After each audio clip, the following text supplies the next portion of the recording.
Со закројување на лозите и годинава традиционално почна празнувањето на Свети Трифун, заштитник на градинарите и на лозарите, но овој пат во време на пандемија и под посебни протоколи.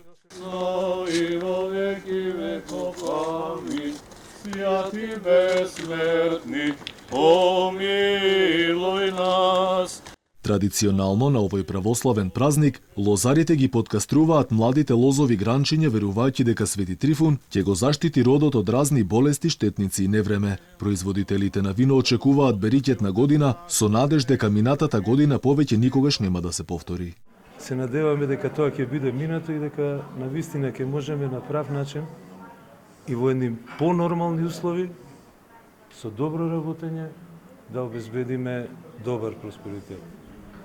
Искрено посакувам целиот вински сектор и лозарите, на кое што сега се работи со Министерството за земјоделие, значи овој дел да биде доведен на крајно професионално ниво и да и сите имаме успех. Пандемијата дополнително му наштети на извозот на вино. Само минатата година винарниците имаат пат од 60%, што дополнително и наштетил на целата индустрија. Се одрази во еден голем дел, значи посебно кај винскиот сектор, продажбата и пласманите на производи се намалени над 60%, но без разлика на тоа ние најдовме модус, најдовме начин како да преводиме оваа ситуација. Очекувам дека ќе биде добра година, дека ќе имаме добро и квалитетно грозје.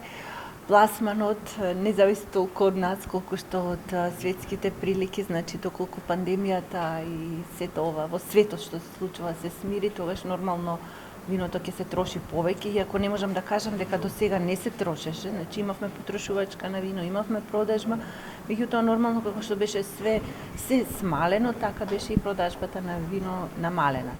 Инаку пандемијата сериозно удри врз винската индустрија во Македонија, која со години се бори за засилен пробив на странските пазари.